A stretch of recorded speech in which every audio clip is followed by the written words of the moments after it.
जी की like share subscribe आप कर दीजिएगा। अच्छा, एक और चीज, फीडबैक अपना जरूर दीजिएगा नोट्स के प्रति जो आप पढ़ रहे हैं, कि आपको जो भी लगता हो, ईमानदारी से आपको जो भी फील हो, तो अगर लगता है आपको कुछ इंप्रूवमेंट करना चाहिए तो वो भी किया जाएगा, बट कोशिश की है बहुत कम शब्दों में बहुत अच्छे तरीके से आपको बताया जाए।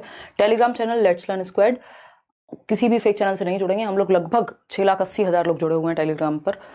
क्वेश्चन नंबर 1 देखिए और पोल में जवाब दीजिए। थोड़े से लेट हो गए, अगेन मैं फाइनल करके नोट्स को एक तो आपको देना ही था, दूसरा तबीयत थोड़ी सी डाउन है तो मैंने सोचा खाना वाना खा लूँ एक बार, तब आपसे बात की जाए। देखिएगा, बैक टू बैक क्लासेस होती हैं यूट्यूब पे, आप एक क्लास देखते हैं उसके अलावा भी क्लासेस होती हैं। स्टार्ट करते हैं, आ जाइए। थोड़ी बातें ज़्यादा हो गई, बट इन नोट्स को आप बिल्कुल ये मत मानिएगा कि ये फ्री दिए जा रहे हैं तो इनकी वैल्यू नहीं होनी चाहिए, क्योंकि हमारी जेब से पैसा जाता है तब कई लोग सीरियस होते हैं। ये आपने जो किताबें, नोट्स, वॉट जो भी आपने कोर्सेज, कहीं ज़्यादा अहमियत आपको देके जाएंगे अगर आप इनको ठीक से पढ़ लेते हैं। बस इतना है कि आप पढ़ लीजिए, मुझे इसमें से ना कुछ चाहिए ना मुझे मेरा कोई पर्सनल बेनिफिट है, बस इतना है कि आप पढ़ के और पेपर में जब देखेंगे सामने क्वेश्चन तो दुआएं तो देंगे ही देंगे और 4 लोगों को बताएंगे यार वहां पढ़ लेना जाके, है ना। चलिए खैर देखते हैं।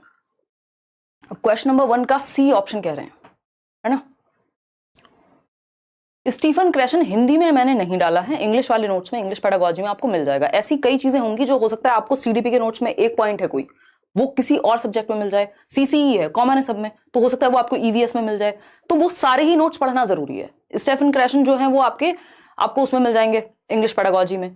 तो जो जहां ज्यादा जरूरी है उस सेक्टर में आपको मिलेगा। जैसे एनईपी है, अब उसको 7 जगह डालने की जरूरत नहीं है, सीडीपी में डाल चुकी हूं, ठीक है ना। चलिए आते हैं हम नोट्स से अलग हटते हैं, मैं इमोशनल हो गई थोड़ा नोट्स को लेकर के क्योंकि काफी मेहनत लग रही है।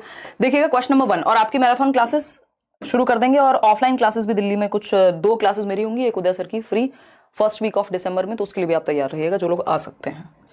क्वेश्चन नंबर 1 कहता है, श्याम अपनी मातृभाषा संथाली बहुत अच्छे से पढ़ लेता है और उसने बहुत अच्छी तरह से फ्रेंच भाषा सीख ली है, वह अब फ्रेंच भाषा में भी पढ़ लेता है, इसे क्या कहते हैं।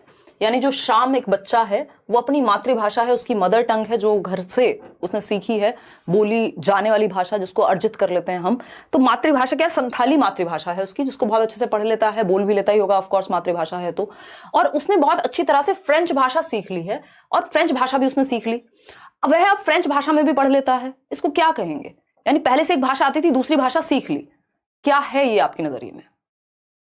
जहीर खान कह रहे हैं मैंने आज से पढ़ना शुरू किया है, कितना पढ़ना होगा और क्या पढ़ना होगा जिससे मेरा एग्जाम निकल जाए।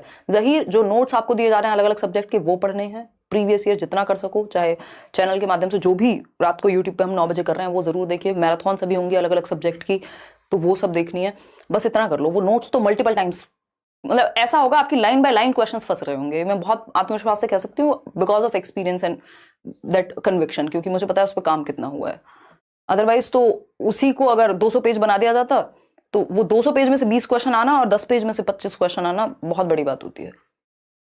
आई एम फ्रॉम पटना, आपके फ्री नोट्स को कुछ शॉपकीपर प्रिंट करवा के सेल कर रहे हैं। राहुल कुमार, इस तरह की चीजें अब ठीक है, उनका भी घर चल जाएगा, अब यही कह सकती हूँ मैं, अब क्या ही कहूँ इस चीज पे, कौन इतना समय लगाए। बस आप लोगों को जागरूक होना है कि उस चीज को एटलीस्ट खरीदो मत जाके, जब आपको पता है वो फ्री में मिल रहे हैं तो, ठीक है ना। तो बहुत सारे लोग, ठीक है, मतलब इससे एजुकेशन का स्तर बेहतर हो रहा है कहीं ना कहीं, चाहे जैसे भी है। अब बाद में बात करेंगे इस पे, आते हैं। अगर हम बात करें तो श्याम एक बच्चा है जिसकी मदर टंग है संथाली और बहुत अच्छे से पढ़ लेता है, और उसने बहुत अच्छी तरह से फ्रेंच भाषा सीख ली है, वह अब फ्रेंच भाषा में भी पढ़ लेता है। ये कौशल का अंतरण है, पठन अंतरण है, अधिगम अंतरण है, या पठन युक्ति है। देखिएगा, पठन अंतरण इसलिए नहीं कहेंगे कि सिर्फ पढ़ने की बात नहीं हुई है। फ्रेंच सीख लिया इसका मतलब ये नहीं कि अब वो सिर्फ पढ़ लेता है, फ्रेंच का भी प्रयोग कर पाएगा। संथाली में ऐसा नहीं था कि सिर्फ पढ़ने की ही बात थी, भाषा तो उसको आती है ना, अपनी मातृभाषा है तो बोलनी भी आती होगी। तो सिर्फ पढ़ने के बारे में, ये सिर्फ पढ़ने का ट्रांसफर हुआ है ऐसा नहीं कह सकते। अंतरण का मतलब है ट्रांसफर। पठन युक्ति, कोई युक्ति तो ऐसी लगाई नहीं है कि सिर्फ पढ़ने के लिए कोई युक्ति यूज की हो, ठीक है ना। कौशल का अंतरण, ये बात सही लग रही है, या अधिगम का अंतरण। अधिगम फिर बड़ी प्रक्रिया हो जाएगी, यहाँ पे एक स्किल की बात हो रही है, लैंग्वेज का प्रयोग किया जा रहा है, जो पहले से उसको एक लैंग्वेज या एक स्किल आती थी उसका प्रयोग दूसरी जगह पे किया जा रहा है। तो ये कौशल का अंतरण है, ना कि अधिगम का अंतरण। ऐसा अगर ये अधिगम का अंतरण भी कहते तो उसको 200% गलत नहीं कह सकते थे हम, लेकिन ज्यादा बेहतर ऑप्शन इन्होंने कौशल का अंतरण समझा, जो कि है भी, क्योंकि एक पर्टिकुलर स्किल की बात हो रही है यहाँ पे, कि लैंग्वेज सीखने में भी लैंग्वेज स्किल्स को आप, ये क्या है, पढ़ना बोलना सुनना लिखना क्या है, ये सूबो पाली आपने नोट्स में भी देखा होगा, ये स्किल्स ही तो है। तो भाषा कौशल सीखा जा रहा है, अधिगम किसी एक कार्य की बात होगी, ठीक है। सूबो पाली क्रम इनका यही है, बट यही क्रम होता है ये कहना गलत होगा। सूबो प ली यानी सुनना, बोलना, पढ़ना, लिखना, ये क्या है? कौशल हैं आपकी भाषा के, स्किल्स हैं लैंग्वेज की। तो मुख्य कौशल हैं भाषा के 4, तो कौशल का अंतरण है ए ऑप्शन इसमें, ना कि सी ऑप्शन। ठीक है जी बात। आगे बढ़ेंगे, क्वेश्चन नंबर 2 देखिएगा और जवाब दीजिएगा। आसान सा क्वेश्चन है, देखिए फटाफट से जवाब दीजिए। गुलफसा कह रही है मैम सोशल साइंस में हेल्प कीजिए। इस बार नहीं गुलफसा, अगली बार कर देंगे पक्का। अभी आप बैचेस वगैरह में हैं या प्रीवियस ईयर की सहायता ले लीजिए, कोशिश रहेगी कि अगली बार किया जाए, एटलीस्ट पेडागोजी वाला सेक्शन या जितना भी किया जा सकता है। देखिएगा, अगर हम बात करते हैं किस चीज की, क्वेश्चन नंबर 2 की, तो 43% लोग सी कह रहे हैं। देखते हैं, भाषा में सहजता से क्या तात्पर्य है? सहजता मतलब नेचुरल होना, स्वाभाविक होना। ए ऑप्शन है वाचन में मनुष्यों की स्वैच्छिक प्रकृति, यानी बोलने में नेचुरली जो उनका नेचर है मनुष्यों का, सिर्फ बोलने में, यानी भाषा में सहजता से मतलब सिर्फ बोलने में दक्षता से है, वाचन में दक्षता से है ना? नहीं, ऐसा तो नहीं है। भाषा बोलना शुरू करने के समय बच्चों द्वारा महसूस की गई समस्याएं, तो ये कठिनाई को भी सहजता नहीं कहेंगे। सहजता तो नेचुरल होना है, ओपन होना है किसी चीज को लेकर, कठिनाई महसूस करना सहजता नहीं हो सकता। सी ऑप्शन है भाषा बोलने की मनुष्यों की स्वाभाविक क्षमता, यस, नेचुरल एबिलिटी। बिल्कुल सही बात है कि आप भाषा को सहज रूप से, नेचुरली, जैसे आप अपनी मातृभाषा को ग्रहण कर लेते हैं, उसका प्रयोग करते हैं, वो जो आपके अंदर की स्वाभाविक क्षमता है भाषा को सीखने की, उसको सहजता कह रहे हैं, उसको नेचुरल होना कह रहे हैं हम यहाँ पे। भाषा बोलने से पहले मनुष्यों का सोच विचार करना नहीं। सहजता मतलब है जो नेचुरली आए, जैसे आप अपने दोस्तों में बहुत सहज होते हैं, कुछ भी बोल देते हैं, कोई टेंशन नहीं होती, ज्यादा सोचते नहीं है, स्वाभाविक रूप से जैसे आप नेचुरली हैं वैसे होते हैं। आप कहीं इंटरव्यू देने जाएंगे तो शायद उतने सहज ना हो जितने आप अपने दोस्तों के साथ होते हैं, होना भी नहीं चाहिए, वहां माहौल अलग है। हो सकता है कई लोग अपने पिताजी और माताजी के सामने, क्योंकि अगर वो अथॉरिटेटिव पेरेंट्स हैं, तो वहां सहज ना हो, टीचर के सामने उतने सहज ना हो। तो सहज मतलब जैसे आप नेचुरली हैं, नेचुरली कोई चीज है स्वाभाविक रूप से। सहजता से तात्पर्य है भाषा बोलने की मनुष्यों की स्वाभाविक क्षमता। C option is the right answer. 69% लोग सही दे रहे हैं उत्तर। क्वेश्चन नंबर 3 देखिएगा एक बार। क्वेश्चन नंबर 3 देखिएगा, कक्षा 6 की अध्यापिका, यानी क्लास 6 की टीचर हैं, अपनी कक्षा के विद्यार्थियों को 5-5 के समूहों में बांटती हैं। यानी जो बच्चे हैं, मान लीजिए कितने बच्चे हैं, 25 बच्चे हैं क्लासरूम में, और 5-5 के समूह में 5 का ग्रुप बना दिए। टोटल 5 ग्रुप्स बन गए, 5-5 स्टूडेंट्स ईच, हर एक ग्रुप में 5 बच्चे हैं, और 3 महीने तक साथ साथ काम करने के लिए कार्य देती हैं। यानी 3 महीने मतलब 3 मंथ्स, ठीक, साथ काम कर रहे हैं 5-5 के ग्रुप में बच्चे। इस कार्य में उन्हें भिन्न भिन्न विषयों पर बहुत से लोगों के विचार, आंकड़ों का संग्रह करना होता है। अब ये जो एक्टिविटी उन्होंने दी है ग्रुप की, ये क्या है? इसमें लोगों के विचार, अलग अलग आंकड़े, जो भी डेटा उनको इकट्ठा करना है, उसका संग्रह करना है एक जगह पे। ग्रुप में 5-5 का ग्रुप है, क्लियर है बात? बाद में एक रिपोर्ट लिखकर उसे कक्षा में प्रस्तुत करना है। इस गतिविधि को क्या कहेंगे? और जब ये काम हो जाए 3 महीने में, कि आपने डेटा इकट्ठा कर लिया 5-5 के ग्रुप में जा करके, लोगों से मिल करके, और उसके बाद आप एक रिपोर्ट लिख रहे हैं कि कंक्लूजन क्या हुआ, कि मान लीजिए किसी इलाके में मच्छर हैं, जनसंख्या के बारे में बात हो रही है, पॉल्यूशन के बारे में बात हो रही है, बच्चों को ग्रुप टास्क दिया गया है। ये यहां हम क्लियरली देख सकते हैं कि समूह परियोजना है एक तरह से। तो प्रदत्त कार्य, ये कोई होमवर्क तो है नहीं, ये तो प्रॉपर एक एक्टिविटी बनाई गई है। परियोजना कार्य सत्र कार्य के किसी एक सत्र में होगा, पोर्टफोलियो आकलन बिल्कुल भी नहीं। ये क्या है? परियोजना कार्य या समूह कार्य, प्रोजेक्ट वर्क है। ये प्रोजेक्ट वर्क याद रखिएगा। प्रोजेक्ट मेथड किसने दिया था? जॉन डुई के शिष्य थे, कौन? W.H. Kilpatrick, William heard Kilpatrick. परियोजना विधि किस पे आधारित है? प्रैग्मेटिज्म पर। प्रैग्मेटिज्म क्या है? प्रयोजनवाद, प्रैक्टिकल सिनेरियो में सीखना। ग्रुप वर्क, परियोजना विधि, प्रोजेक्ट विधि, बच्चे ग्रुप में काम करते हैं किसी एक टास्क पर, तो ये परियोजना कार्य है। B option is the right answer. ये डी कौन दे रहा है भाई? पोर्टफोलियो आकलन। पोर्टफोलियो में तो टीचर बच्चों को बाहर भेजने की क्या जरूरत है, खुद नहीं अपना फाइल बना लेगा। पोर्टफोलियो आंख बंद करके गलत उत्तर कैसे दे देते हो भाई? आगे बढ़ते हैं। पोर्टफोलियो में क्रमिक प्रगति जैसा कुछ लिखा होगा, तब जाके पोर्टफोलियो की तरफ आप जाएंगे, अगर आपको शॉर्टकट में ही समझना है तो। क्वेश्चन नंबर 4 देखिए, सामग्रियों द्वारा दिए गए निवेश अवसर किस प्रकार गाम्य हो सकते हैं, यानी ग्रहणशील हो सकते हैं, एक्सेप्टेबल हो सकते हैं। जो भी आपकी टीचिंग लर्निंग मटेरियल्स हैं, सामग्रियां हैं, उनसे जो हम अवसर प्रदान कर रहे हैं बच्चे को, उनको एक्सेप्टेबल किस फॉर्म में हम देख पाएंगे? देखिएगा, जवाब दीजिएगा, फटाफट से बताइएगा। बिल्कुल उर्वशी, आप लोग मेरे से भी बेहतर बने। आप कह रही हैं want to become teacher like you, बहुत ही अच्छे बने, है ना। अब मैं ये तो नहीं कहूँगी कि मैं अच्छी नहीं हूँ, इतना तो आत्मविश्वास इंसान को होना ही चाहिए, और इतना फीडबैक है तो कुछ तो सही हो ही रहा होगा। देखिएगा, अगर हम बात करें किस चीज की, बी ऑप्शन 87% लोगों की सामग्रियों द्वारा, बट हाँ मैं बेहतर बनने की और बेहतर करने की आकांक्षा हमेशा रखती हूँ। सामग्रियों द्वारा दिए गए निवेश अवसर किस प्रकार गांव में यानी एक्सेप्टेड हो सकते हैं, बताइएगा। इसमें कितने % लोग हैं जो उत्तर दे रहे हैं बी ऑप्शन 86। भाई क्या कर रहा है, मुझे पता था तू कुछ ना कुछ करेगा ऐसा ही। कैसे हो गया ये? तो ब्रो कमाल आदमी है ये। शौर्य सिंह का कल एग्जाम है, फिर भी ये पोल लगाने आए हैं, लेकिन अपनी मस्ती किए बिना बाज नहीं आते हैं।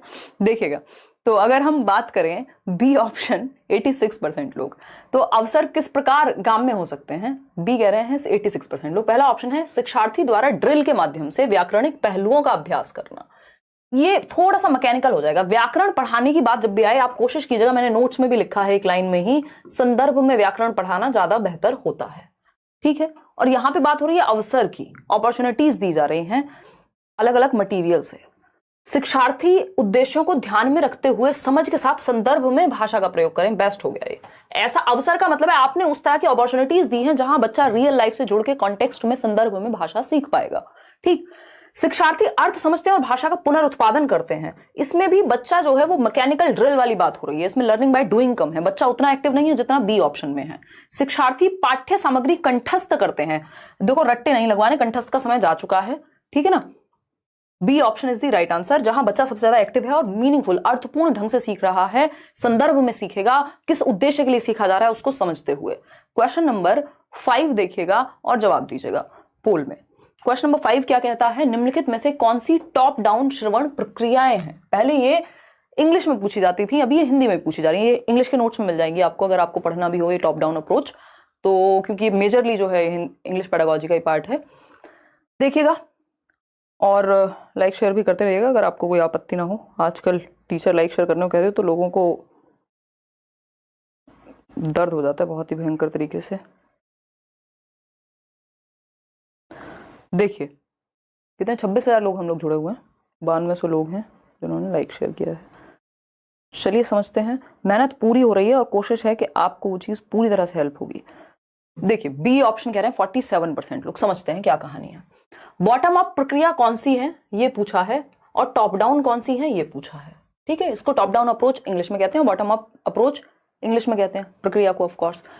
ए ऑप्शन है मुख्य बिंदु को जानने के लिए अनुमान लगाने, निष्कर्ष निकालने, सारांशीकरण करने के लिए सुनना। यानी कि जो भी मेन पॉइंट है उस बात में, उस स्टोरी में, उसका अनुमान लगाना, प्रिडिक्ट कर पाना उसको। निष्कर्ष यानी उसका कंक्लूजन निकाल पाना कि कहना क्या चाह रहा है। सारांश यानी जैसे आप समरी बताते हैं, 3 घंटे की मूवी देख के आए, 30 मिनट भी नहीं लगे, 20 मिनट में बता दिया, है ना। और बी ऑप्शन मुझे भी देखनी है वैसे दृश्यम 2, बट समय नहीं मिल पा रहा। विशिष्ट बारीकियों जैसे ध्वनि, शब्द और खंड आदि के लिए सुनना, यानी स्पेसिफिक डिटेल्स के लिए सुनना। जैसे आपका ध्यान है साउंड पे कि प्रोनाउंसिएशन है कि ठीक है, ध्वनि किस चीज की आ रही है ना, शब्द क्या बोला जा रहा है, खंड यानी पार्ट्स क्या है, फ्रेजेस क्या है। बी ऑप्शन कह रहे हैं 66% लोग। ए बॉटम अप प्रक्रिया है तथा बी टॉप डाउन है। आप लोग यहां बिल्कुल सही हैं कि बी जो है वो बॉटम अप है और ए टॉप डाउन है। उसका रीजन है, जब डायरेक्ट समरी की बात आए, स्टोरी की बात आए, निष्कर्ष की बात आए, तो ये क्या हो जाती है, टॉप डाउन हो जाती है। क्योंकि मीनिंग, आप डायरेक्ट मीनिंग से बाकी की चीजों पे जा रहे हैं कि आपने पहले स्टोरी को समझा, फिर उसके डायलॉग्स पे जाएंगे, फिर पैराग्राफ पे जाएंगे, वर्ड्स पे जाएंगे, फिर उनके मीनिंग पे जाएंगे। ये क्या है, टॉप डाउन अप्रोच है। टॉप मतलब मीनिंग से नीचे की तरफ आना, वर्ड, सेंटेंसेस, ग्रामर, इन सबको तोड़ के देखना। वहीं अगर हम बात करें स्पेसिफिक बारीकी, जैसे ध्वनि, कोई चीज कैसे प्रोनाउंस होती है, शब्द कैसे बनता है, वर्ड, फिर वर्ड से खंड, फ्रेज कैसे बनेगा, फिर उससे सेंटेंस कैसे बनेगा, फिर उससे पैराग्राफ कैसे बनेगा, तो ये हुआ नीचे से ऊपर की ओर जा रहे हैं, यानी बॉटम अप, बॉटम अप, ठीक है जी। तो B option is the right answer. अभी पोल मत देना शौर्य, नेक्स्ट इसको एंड कर दो, थोड़ा सा मैं बता देती हूँ। अच्छा ये आज की क्लास है।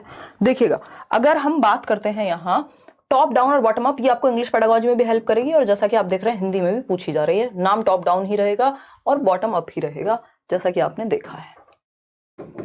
हिंदी में कुछ और भी नाम दे सकता देने को। तो टॉप डाउन में डायरेक्ट आप स्टोरी, कॉन्क्लूजन, समरी, पैराग्राफ, इन सब पे डायरेक्ट जाते हैं कि आपको किसी समरी से कुछ समझना है। यानी पहले आप एक स्टोरी बता रहे हैं, कंक्लूजन बता रहे हैं, समरी बता रहे हैं, या फिर समरी के बाद आप एक पैराग्राफ में तोड़ के समझ रहे हैं, फिर पैराग्राफ को भी आप सेंटेंसेस में तोड़ के समझ रहे हैं, फिर उस सेंटेंस को भी आप वर्ड्स में, वर्ब्स में, अलग अलग हिस्सों में तोड़ के समझ रहे हैं, ध्वनियों में तोड़ के समझ रहे हैं कि सी और एच मिलते हैं तो क्या साउंड आता है। तो ये टॉप से, टॉप क्या होता है, कंप्लीट स्टोरी जिसका मीनिंग हो। डाउन की तरफ जा रहे हैं जो कि वर्ड है या फिर सेंटेंस है, छोटे छोटे पार्ट्स की तरफ जा रहे हैं, तो टॉप से डाउन जा रहे हैं।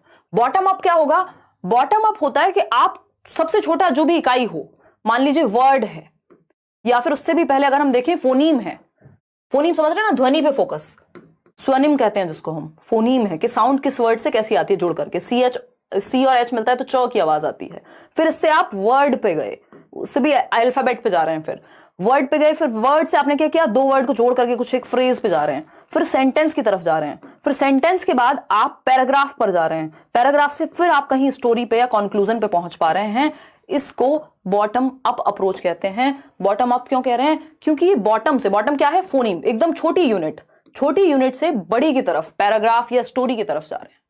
तो इसको प्लीज ध्यान रखिएगा, 1 नंबर आपका प्यार प्यार में चला जाएगा अगर हमने इसको ठीक से नहीं समझा तो। इतनी बात क्लियर है नहीं? हाँ, जो नोट्स दिए गए उसके भी क्लास लूंगी मैं, मैराथन सेशंस में उन नोट्स को बिल्कुल शामिल किया जाएगा, देखिएगा। तो B option is the right answer. आगे बढ़ेंगे, क्वेश्चन नंबर 6 देखिएगा। क्वेश्चन नंबर 6 देखिए, अश्विन एक बच्चा है या टीचर है, देखते हैं। अश्विन किसी पाठ्य सामग्री में से और दूसरों द्वारा बोली गई किसी भी बात में से कुछ शब्दों की पहचान कर लेता है। बच्चा है बेसिकली अश्विन, जो भी पाठ्य सामग्री है, जो भी टेक्स्ट बुक है या मटेरियल है, उससे कुछ सुना, कुछ देखा, कुछ पढ़ा, वहां से और दूसरों द्वारा जो बोली गई भाषा है उससे कुछ शब्दों की पहचान कर लेता है, आइडेंटिफाई कर लेता है कि ये वर्ड मैंने सुना है, इसका मतलब मुझे पता है, परंतु इन शब्दों का प्रयोग स्वयं नहीं कर पाता, यानी कि खुद से यूज नहीं कर पाता। जैसे आप मान लीजिए कोई सीरीज देख रहे हैं अंग्रेजी की या जो भी भाषा आपको समझ में आती है एटलीस्ट, तो अब आप दूसरों को सुन के समझ तो पा रहे हैं कि हाँ यार ये वाली बात, ये वर्ड का मतलब क्या हो सकता है इस कॉन्टेक्स्ट में, है ना, लेकिन आप खुद से उसको बहुत ज्यादा यूज नहीं करते। जैसे नॉर्मल वर्ड्स के भी बहुत ही अतरंगी वर्ड्स हो सकते हैं जो उनके क्या कहेंगे, सिनोनिम हो सकते हैं जो यूज हो रहे हैं, लेकिन अगर हम क्या कहते हैं, अगर हम वॉलेट को वॉलेट कह रहे हैं या पर्स कह रहे हैं कुछ लोग, तो कोई तीसरा वर्ड होगा, हम उसको यूज नहीं कर रहे, हो सकता है हमें समझ में आ रहा हो, यानी हमारी वोकैबुलरी में वो है, हम सुन के समझ जाते हैं, पढ़ के समझ जाते हैं, कॉन्टेक्स्ट में समझ जाते हैं, बट उसका प्रयोग नहीं करते। ये इंग्लिश में भी सेम टॉपिक है, इसको निष्क्रिय शब्द संपदा कहते हैं, इसको पैसिव वोकैबुलरी कहते हैं, जिसको आप डेली यूज में नहीं लाते जिन शब्दों को, लेकिन समझ जाते हैं पढ़ के या सुन करके, आपको इनका मीनिंग पता होता है, बट आपकी डेली वोकैब में, डेली यूज में, आपके जीवन में ये नहीं प्रयोग होते। ऐसे बहुत सारे शब्द होंगे, क्योंकि सक्रिय शब्द संपदा होती है एक्टिव वोकैबुलरी। ये कुछ ही शब्द हैं जो एक्टिवली आप यूज करते हैं, जैसे but, by the way, actually, जो डेली यूज में आ रहे हैं आपके, ये क्या है, कुछ ही शब्द हैं, वो सक्रिय संपदा है जिनको आप डेली यूज में लाते हैं। निष्क्रिय शब्द संपदा है जो आपने लिटरेचर में, मान लीजिए पढ़ लीजिए, मैंने लिटरेचर पढ़ा है, तो अब बहुत सारे ऐसे शब्द होंगे जिनका कोई यूज नहीं है, जैसे वर्मिलियन एक वर्ड है, कोई यूज नहीं है उसका, डेली यूज में एज सच नहीं है, सिंदूर बोलते हैं जिसको हम, तो ये क्या हुआ, निष्क्रिय शब्द संपदा बन गई, कोई डेली यूज में है भी नहीं। इससे भी और खतरनाक वर्ड होंगे, एक वर्ड है इलोप, यूज तो जनरली होता नहीं है ना, गायब हो जाना, भाग जाना, तो ये निष्क्रिय शब्द संपदा हो गई मेरी, ठीक। तो कम प्रयुक्त होने वाले शब्द नहीं कहते, इनको निष्क्रिय शब्द संपदा कहते हैं, कि आप पहचान लेते हैं अगर कोई और बोले, कहीं और देखें, बट यूज कम करते हैं या जरूरत नहीं पड़ती। तो कठिन शब्द भी नहीं कहेंगे इनको, सक्रिय शब्द भी नहीं कहेंगे, निष्क्रिय शब्द संपदा कहेंगे, पैसिव वोकैबुलरी कहेंगे। इंग्लिश में भी यही, इसी चीज को बदल के बस इंग्लिश में दे देगा क्वेश्चन, और 1 नंबर आपका पक्का हो गया। क्वेश्चन नंबर 7 देखिएगा। मैं आज बहुत डिटेल्स के मूड में हूं, तो थोड़ा सा आप लोग पेशेंस बना के रखिएगा। जब लगे कि बहुत ज्यादा समझ में आ गया तो चुपचाप से अपना लाइक करें और फिर बैठ जाएं कि आज तो समझ के ही जाएंगे, ठीक है जी। पोल में जवाब दीजिए। मैथ और इंग्लिश की पेडागोजी की क्लास भी देंगे, नोट्स भी देंगे कंचन, डोंट वरी। मेरी तबीयत थोड़ी सुधर रही है और मैं नोट्स पे भी लगातार काम कर रही हूँ, क्योंकि कितना भी कोई भी काम कर ले, अगर जब तक मैं नहीं देखूंगी वो आपके काम के नहीं होंगे नोट्स। देखिएगा, कोई भी मतलब टीम से उनको भी समझाना ही पड़ता है। मेरी फ्रेंड छवि चौहान डर रही है कि उसकी कुछ तैयारी नहीं है, उसको कुछ मोटिवेट कर दो। Love from Bulandshahr. छवि को बोलो कि बुलंदशहर आएंगे, मीटअप करेंगे, या वो खुद आ जाएंगी क्लास लेने 2 दिन, है ना।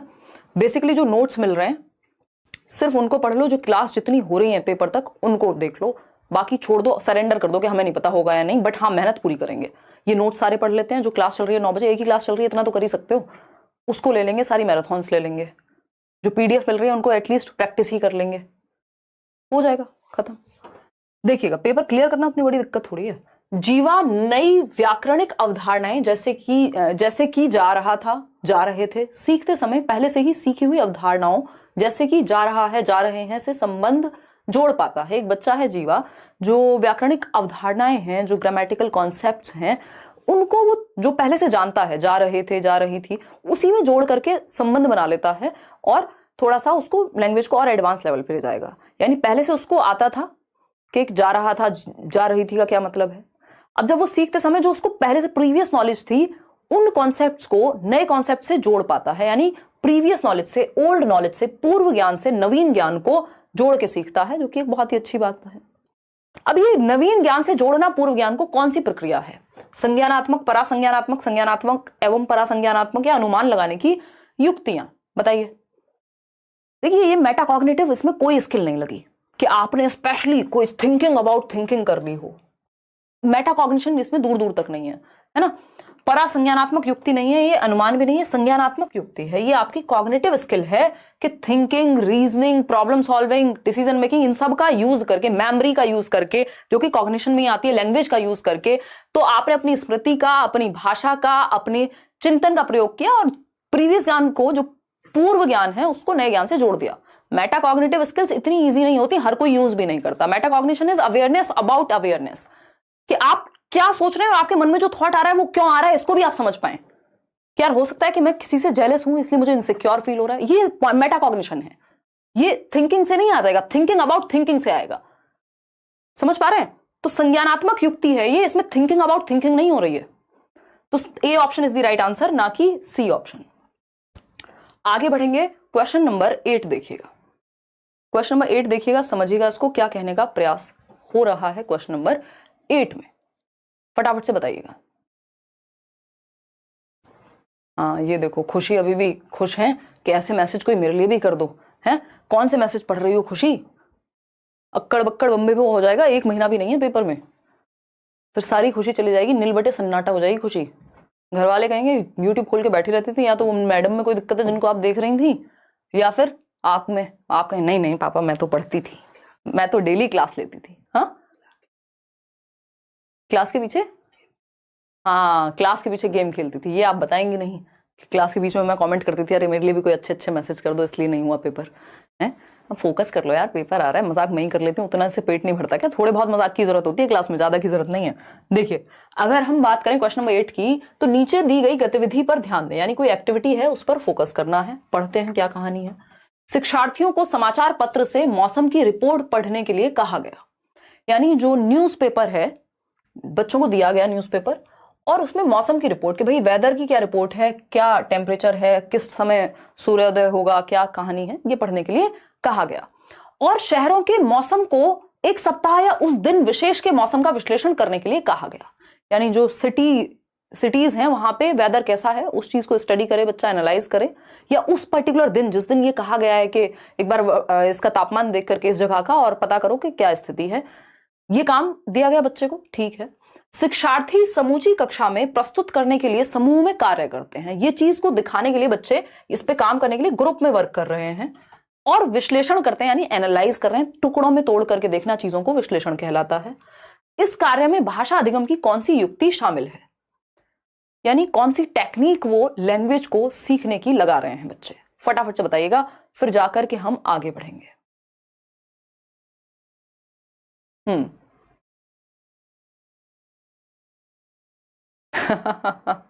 प्रियंका शुक्ला, बात तो आपकी सही है, बट ठीक है, ये प्यार है आप लोगों का। कई बार आप लोग चीजें मांगते भी वैसे हैं कि वो डिमांडिंग फॉर्म में होती हैं, जो कि ठीक है, वो जहाँ ऐसे प्यार मोहब्बत में ही की जा सकती हैं शिकायतें या डिमांड्स के, नहीं ये वाले नोट्स तो दिए नहीं अभी तक, ये वाले भी दो, है ना, तो वो मैं समझती हूँ उस चीज को। देखिए, सी ऑप्शन 36% लोग कह रहे हैं। तो अध्ययन संलग्न विमर इस्तेमाल, प्रस्तुत अभ्यास परिणाम, कार्य आधारित भाषा अधिगम। सिंपल बात क्या है, जो आपका एक्टिविटी बेस्ड लर्निंग की बात नहीं हो रही है। देखिएगा एक बार फिर से, रुको, ये तो आप लोगों ने सी दिया हुआ है, फिर से पढ़ेंगे इसको। भारती कह रहे हैं कि please English Hindi EVS notes से अच्छे स्कोर कर पाऊंगी मैं, एंड आप बहुत अच्छा पढ़ाते हो, God bless you, thank you Bharti. अभी आ रहे हैं ईवीएस के नोट्स भी 2 दिन में मिल जाएंगे, इंग्लिश के कल मिल जाएंगे, हिंदी के आपको मिल चुके हैं, सीडीपी के मिल चुके हैं, मैथ्स के भी मिल जाएंगे। तो शिक्षार्थियों को समाचार पत्र से, और मैं उदय सर को बोल दूंगी कुछ 50-100 क्वेश्चन ऐसे दे देंगे आपको जिनमें से बार बार रिपीट होने वाले न्यूमेरिकल्स भी आ जाएं। गतिविधि है कि विद्यार्थियों को समाचार पत्र से मौसम की रिपोर्ट पढ़ने के लिए कहा गया और शहरों के मौसम को एक विश्लेषण के लिए कह दिया। शिक्षार्थी समूची कक्षा में प्रस्तुत करने के लिए समूह में कार्य कर रहे हैं, विश्लेषण कर रहे हैं। इस कार्य में भाषा अधिगम की कौन सी युक्ति इस्तेमाल हुई है? भाषा अधिगम की युक्ति की बात हो रही है, इन जनरल कौन सा मेथड हुआ है ये नहीं पूछा, तो कार्य आधारित इसलिए नहीं कहेंगे इसको, अदरवाइज मुझे भी ठीक ही लग रहा था। अध्ययन, संलग्नता, विमर, इस्तेमाल, प्रस्तुति, अभ्यास, प्रयोग में भाषा पद्धति नहीं। टास्क बेस्ड लर्निंग अलग तरह के एग्जांपल्स होते हैं उसमें, ठीक है ना। तो यहां पे अध्ययन संलग्नता प्रॉपर उनको पढ़ना पड़ेगा, इन डेप्थ एनालाइज करना पड़ेगा, तब जाकर के बात बन पाएगी। टास्क बेस्ड लर्निंग में बहुत छोटे छोटे टास्क होते हैं लैंग्वेज को लेकर के। आगे बढ़ेंगे क्वेश्चन नंबर 9 के साथ। क्या कहता है क्वेश्चन नंबर 9? भारती एक बच्ची है या टीचर है, पढ़ेंगे आपको तभी पता लगेगा। बताइए यार, पानी कहाँ है आज? बताइएगा फटाफट से, फिर आगे बढ़ेंगे। मिल जाएंगे यार बाकी सब्जेक्ट के नोट्स भी, क्यों दुखी हो। 1 मिनट रुकना, आंसर करो, मैं आती हूँ।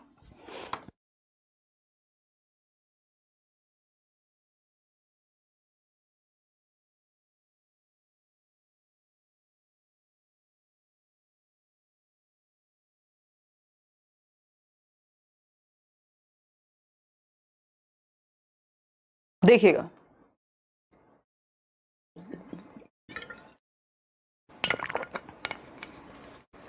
ये कह रहे हैं 59% लोग।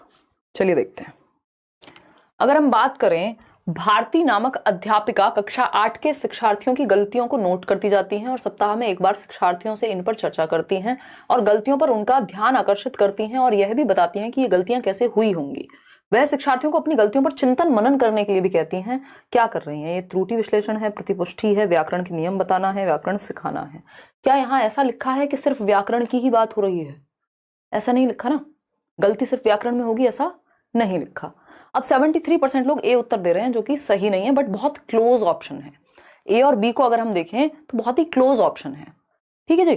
तो अगर हम इसको समझने का प्रयास करते हैं 1 मिनट में, कहा गया है कि भारती एक टीचर हैं, क्लास 8 को पढ़ाती हैं, जो भी गलतियां हैं उनको नोट करती जाती हैं, क्योंकि तुरंत हम गलतियां ठीक नहीं करते बच्चे की, उसको थोड़ा मौका देते हैं, है ना। गलतियां कर ली इन्होंने नोट, फिर वीक में, वंस इन अ वीक, ये क्या करती है, सप्ताह में एक बार इन पर चर्चा करती हैं। अब ये जो एरर्स थे बच्चों के द्वारा किए गए, इन पर कर रही हैं डिस्कशन, चर्चा हो रही है, ठीक बात है। अब ना सिर्फ चर्चा हो रही है, गलतियों पर उनका ध्यान आकर्षित कर रही हैं, यानी उनको त्रुटियों की तरफ लेकर के जा रही हैं कि क्या गलतियां हैं, विश्लेषण करो भाई, ये गलतियां कैसे हुई होंगी। वह शिक्षार्थी को अपनी गलतियों पर चिंतन मनन करने के लिए भी कह रही हैं, यानी जहां जरूरत है वहां उनको सुधारने की भी बात हो रही है गलतियों की। तो ना सिर्फ विश्लेषण है, ये ओवरऑल एक फीडबैक है ना। ये ओवरऑल एक फीडबैक है। 1 हफ्ते का टाइम लिया है टीचर ने, वहां पे एनालाइज किया है। त्रुटि विश्लेषण तो इसमें अपने आप ही समाहित है इस फीडबैक में, कि गलतियों को जांचना, उनको परखना, उनका एनालिसिस करना एरर्स का, बट ओवरऑल एक फीडबैक के रूप में जहां जरूरत है उसको सही भी करना। तो ये प्रतिपुष्टि हो गया, बी ऑप्शन इसमें सही है, ना कि ए। आगे बढ़ेंगे, क्वेश्चन नंबर 10 देखिएगा और जवाब दीजिएगा। क्वेश्चन नंबर 10 क्या कहता है? निम्नलिखित कार्य लेखन के किस प्रकार के अंतर्गत आएगा? यानी कार्य लेखन एक राइटिंग रिलेटेड कोई वर्क है, किसके अंतर्गत आएगा? कल्पना करें कि कहानी में आप एक पात्र हैं, अपनी भावनाएं बताने के लिए अपने मित्र को पत्र लिखें। यानी आपको इमेजिन करना है कि कोई एक स्टोरी है और आप भी उसके एक कैरेक्टर हैं, ठीक है, आप भी उसके एक कैरेक्टर हैं, ठीक। जैसे डोरेमोन है कार्टून और आप उसमें नोबिता हैं, ठीक। तो अब आप सोच रहे हैं कि मेरी क्या भावनाएं होंगी, सुजुका ने कितना हर्ट किया मुझे, और सोनियो था ना भाई, हाँ, सोनियो कितना ज्यादा क्रूअल है, और कौन था, जियान ने कितना मारा। तो मतलब आप अपनी स्टोरी अब आप अपने हिसाब से परिवर्तन कर रहे हैं। क्या मेरे को ये बेचारा वाला नोबिता नहीं बनना, मुझे ऐसा नोबिता बनना है जिसके पास सारी पावर्स हैं। इसको एक्स्ट्रापोलेटिव टास्क कहते हैं। क्या कहते हैं इसको? एक्स्ट्रापोलेटिव टास्क कहते हैं। ये इंग्लिश में भी एक क्वेश्चन आता है एक्स्ट्रापोलेटिव राइटिंग को लेकर के। एक्स्ट्रापोलेटिव यानी जब आप एक्टिवली उस सिचुएशन में जाकर के या खुद से लिख रहे हैं चीजें, खुद से उसमें इन्वॉल्व हो रहे हैं, तो एक्स्ट्रापोलेटिव लेखन में आता है। बाकी कोई भी ये to the point factual question है, इसमें मैं और आप कुछ नहीं कर सकते। चलिए समझते हैं। क्योंकि आपको खुद को सिचुएशन में रखना है। क्वेश्चन नंबर 11 देखिएगा और समझेंगे। राष्ट्रीय शिक्षा नीति 2020 किसके अध्ययन की अनुशंसा करती है? बताइए, जो नेशनल एजुकेशन पॉलिसी है वो किसके अध्ययन, किस भाषा को बढ़ावा देने की बात करेगी? फटाफट से आंसर करेंगे। इससे पहले कि आप आंसर करें, मैं 1 मिनट का मौन धारण कर लेती हूं, ठीक है कि नहीं?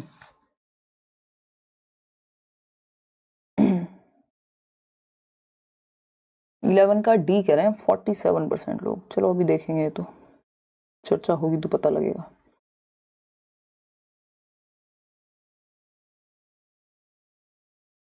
देखिएगा, समझते हैं क्या कहानी है। 56% लोग, 63% लोग कह रहे हैं डी ऑप्शन है।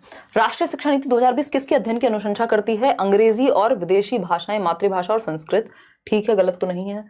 संस्कृत, तमिल, शास्त्रीय भाषाएं, हिंदी, अंग्रेजी और उर्दू। तो ये तमिल यही नहीं आ जाती मॉडर्न इंडियन लैंग्वेजेस में ही? अच्छा, शास्त्रीय भाषा मतलब यही आ जाती है शास्त्रीय भाषाओं में ही। मातृभाषा, दूसरी भारतीय भाषाएं, संस्कृत, विदेशी भाषाएं, शास्त्रीय भाषाएं। चलो ठीक है। घर की भाषा यानी मातृभाषा, ये तो मस्ट है ही। दूसरी भारतीय भाषाएं यानी जो भी मॉडर्न इंडियन लैंग्वेजेस हैं, जिसमें 22 भाषाएं आती हैं, आपका पेपर भी होता है, संविधान में दी हुई है। विदेशी, जो 8th शेड्यूल है उसमें विदेशी भाषा यानी फॉरेन लैंग्वेज, और क्लासिकल लैंग्वेज। इन दोनों को ध्यान रखिएगा। ये जो फॉरेन लैंग्वेज और क्लासिकल लैंग्वेज है, इनको एडिशनल सब्जेक्ट के रूप में पढ़ाने की अनुशंसा कहाँ की गई है? नेशनल एजुकेशन पॉलिसी में की गई है। बाकी सारी बातें 3 लैंग्वेज फॉर्मूला के अकॉर्डिंग है। मैंने आपको नोट्स में भी दिया है 3 लैंग्वेज फॉर्मूला। घर की भाषा यानी मातृभाषा पढ़ानी ही होती है। दूसरी बात, आपकी दूसरी भारतीय भाषाएं, मॉडर्न इंडियन लैंग्वेजेस और अंग्रेजी वगैरह। ठीक है। विदेशी भाषा और शास्त्रीय भाषा को एक एडिशनल सब्जेक्ट के रूप में किसकी बात हुई है? जिसमें संस्कृत भी है, जिसमें फ्रेंच या और भाषाएं भी हैं। तो यहाँ पे ये ध्यान रखना है कि जो फॉरेन लैंग्वेज है और शास्त्रीय, क्योंकि इन्होंने क्या किया, 3 लैंग्वेज फॉर्मूला को थोड़ा फ्लेक्सिबली यूज किया है कि जो 3 लैंग्वेज फॉर्मूला में हो रहा था उसको तो रखेंगे, फॉरेन लैंग्वेज और क्लासिकल लैंग्वेज को एडिशनल लैंग्वेज के रूप में भी रखेंगे। 1 मिनट में आप 3 लैंग्वेज फॉर्मूला समझ लीजिए। अगर हम बात करते हैं तो 3 लैंग्वेज फॉर्मूला दिया था कोठारी आयोग ने, है ना? त्रिभाषा सूत्र कहते हैं जिसको, बहुत शॉर्ट में समझेंगे क्योंकि ये मैराथन वगैरह में हम समझने वाले हैं इसको। फर्स्ट लैंग्वेज जो होगी, 3 भाषाएं पढ़ाई जाए बच्चे को, जिसमें फर्स्ट जो लैंग्वेज हो वो होम लैंग्वेज या मदर टंग, MT लिख रही हूं मैं यहाँ पे शॉर्ट में, मातृभाषा या लोकल लैंग्वेज या क्षेत्रीय भाषा जो भी बच्चे की बोली जाती होगी प्राथमिक स्तर पे। अगर हम बात कर रहे हैं सेकंड लैंग्वेज की, तो ये अगर मातृभाषा हिंदी है, ये हिंदी भाषी राज्यों में सेकंड लैंग्वेज इंग्लिश हो जाएगी। ठीक। अगर हिंदी भाषी राज्य नहीं है, मान लीजिए यहाँ पे जो मदर टंग है वो तमिल है, या मान लेते हैं कुछ और, कोई और भाषा लेते हैं, पंजाबी है, ठीक, तो जो सेकंड लैंग्वेज है वो फिर हिंदी हो जाएगी। तो यानी जो हिंदी भाषी राज्य हैं वहां पे सेकंड लैंग्वेज इंग्लिश हो जाएगी क्योंकि हिंदी पहले लैंग्वेज में बोली जा रही है, और नहीं तो यहाँ पे सेकंड हिंदी हो जाएगी। और बाकी जो थर्ड लैंग्वेज है वो कोई भी मॉडर्न इंडियन लैंग्वेज हो सकती है, या इंग्लिश या कोई भी मॉडर्न इंडियन लैंग्वेज भी हो सकती थी, MIL बोलते हैं जिसको हम, ठीक है। आधुनिक भारतीय भाषाएं जो हैं, ये इसमें कहानी है 3 भाषाएं पढ़ाने की। अब इसके साथ साथ अभी नेशनल एजुकेशन पॉलिसी ने कहा है जो क्लासिकल लैंग्वेज और फॉरेन लैंग्वेज है उनको एडिशनल सब्जेक्ट के रूप में पढ़ाया जाए। तो डी ऑप्शन बेटर है बाकी ऑप्शन से। आगे बढ़ेंगे क्वेश्चन नंबर 12 पर। पाठ्य सामग्री की प्रामाणिकता क्या है, ऑथेंटिसिटी क्या है, जो आपकी पाठ्य सामग्री है उसके बारे में बात हो रही है। बताइएगा एक बार, फटाफट से बताइएगा। पाठ्य सामग्री की बात हो रही है, तो पाठ्य सामग्री यानी रीडिंग मटेरियल, उसका ऑथेंटिसिटी, पाठ्य पुस्तक के लेखकों द्वारा विकसित पाठ्य सामग्री, किसी संदर्भ तथा प्राकृतिक भाषा प्रयोग से उपजी पाठ्य सामग्री को ऑथेंटिक कहेंगे, प्रमाणिक कहेंगे, या अधिकारी द्वारा दी गई आदेशात्मक सामग्री या पाठ्य पुस्तक की समूची पाठ्य। सिंपल है, जो ऑथेंटिसिटी का मतलब है लाइफ से जुड़ी हुई हो, कहीं ना कहीं कोई कॉन्टेक्स्ट उसका हो, कोई मीनिंग हो। तो किसी संदर्भ तथा प्राकृतिक भाषा प्रयोग से उपजी पाठ्य सामग्री क्या कहलाएगी? पाठ्य सामग्री की प्रामाणिकता इससे साध्य हो जाएगी। तो B option is the right answer. आगे बढ़ेंगे, क्वेश्चन नंबर 13 देखिएगा एक बार, क्या कहता है क्वेश्चन नंबर 13, समझेंगे इसको। कौन सी गतिविधि पोर्टफोलियो आकलन से संबंधित है, यानी कि which of the following is related to portfolio assessment. Portfolio पे एक क्वेश्चन हिंदी में भी आएगा, इंग्लिश में भी आएगा, और कई बार EVS में भी देखने को मिल जाता है। CDP में तो बहुत कम आता है, बट आ सकता है क्योंकि सिलेबस का ही हिस्सा है, ठीक है ना। फटाफट से बताएंगे। और ये असेसमेंट वाला जो पार्ट है ये EVS में जहाँ तक मैं आपको दूंगी, तो ये आप पढ़ लीजिएगा, उसमें असेसमेंट फॉर लर्निंग वगैरह भी बताइएगा, जवाब दीजिएगा।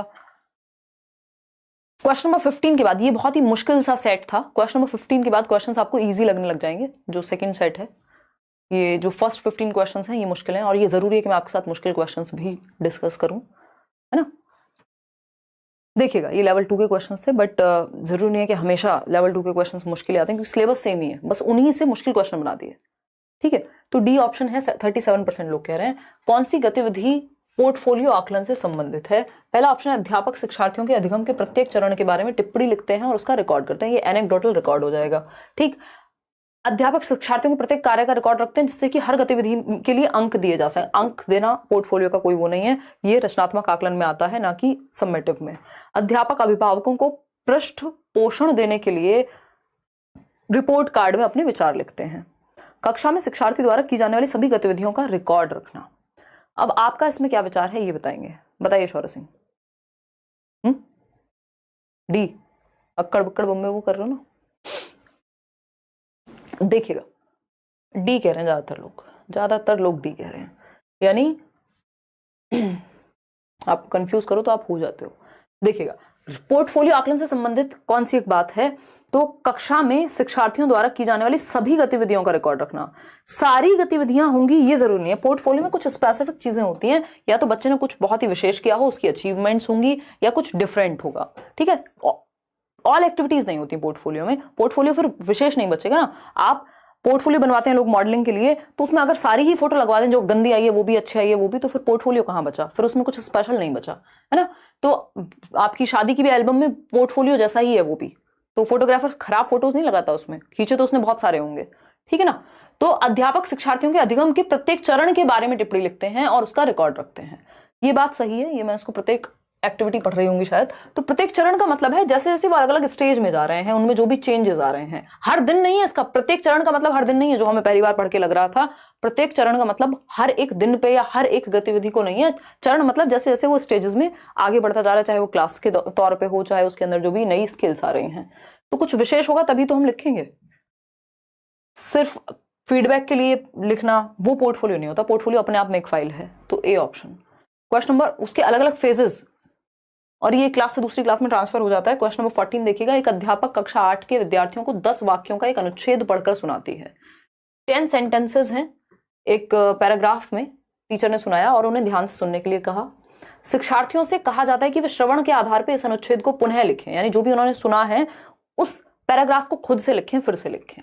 अनुच्छेद में आए शब्दों और वाक्यों को उसी तरह से लिखने की जरूरत नहीं है, यानी बिल्कुल एग्जैक्टली वैसे ही नहीं लिखना है, जैसे बिल्कुल जो वर्ड एक एक सुना है उसको उगल नहीं देना है, रट नहीं लेना है, अपने शब्दों में लिखना है। उन्हें अनुच्छेद के अर्थ को ध्यान में रखना है। इस गतिविधि को क्या कहेंगे? अनुच्छेद श्रुतलेख कहेंगे, पारस्परिक श्रुतलेख कहेंगे, वाक्यों द्वारा श्रुतलेख कहेंगे, व्याकरण अनुवाद श्रुतलेख कहेंगे।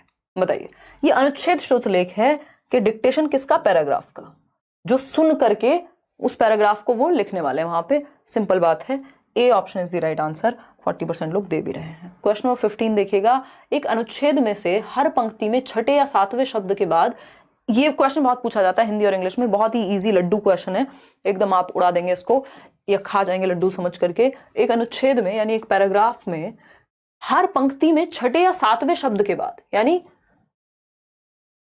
6 शब्द आए या सातवें शब्द के बाद एक फिल इन द ब्लैंक है, एक स्टोरी चल रही, बीच बीच में फिल इन द ब्लैंक्स हैं, फिर उसे पूरा करने के लिए कहा जाता है। इस परीक्षण को क्या कहते हैं ये पूछा है, बताइएगा। ये जो परीक्षण है कि आपको कहा जा रहा है कि इस स्टोरी के बीच में कुछ कुछ चीजें ब्लैंक छोड़ दी गई हैं, खाली स्थान छोड़ दिए गए हैं, इनको भरना है, तो इसको क्या कहेंगे इस परीक्षण को? इसको सिंपल आपको दिमाग में रखना है, क्लॉज टेस्ट कहते हैं, है ना। रिक्त स्थानों की पूर्ति नहीं कहते हैं, क्लॉज परीक्षण, क्योंकि स्टोरी में जब ऐसा हो रहा है ना, या पैराग्राफ में ऐसा हो अगर, तो उसको क्लॉज टेस्ट कहते हैं। इंग्लिश में भी आपके परीक्षाओं में भी आता है, अगर हम कॉम्पिटिटिव एग्जाम्स की बात करें तो ये क्लॉज टेस्ट कहलाता है। फिल इन द ब्लैंक तो सिंपल एक वाक्य में होगा ना, या एक सेंटेंस में होगा हद से हद, पूरे पैराग्राफ में नहीं होता। फिल इन द ब्लैंक नहीं कहेंगे, फिर उसको क्लॉज परीक्षण कहेंगे। इसका जो टू द पॉइंट या एग्जैक्ट वर्ड है, टर्मिनोलॉजी है, वो है क्लॉज परीक्षण, क्लॉज टेस्ट। कि कोई स्टोरी चल रही है, कोई पैराग्राफ है, उसमें बीच बीच में वर्ड्स मिसिंग है, तो आपको वो खुद से दिमाग लगा के भरने हैं। Question number 16, fill in the blank में जरूरी नहीं है कि आपको कोई स्टोरी ही हो। प्रथम भाषा अर्जन के लिए कौन सा सही है? यानी फर्स्ट लैंग्वेज एक्वायर कर रहे हैं आप। अर्जन का मतलब है स्वाभाविक रूप से, नेचुरल रूप से होगी। जवाब दीजिएगा, फिर जाकर के हम कहीं आगे बढ़ेंगे। बताइएगा। बहुत बढ़िया, अलका सिंह कह रहे हैं लड्डू क्वेश्चन तो चला गया अब। हाँ,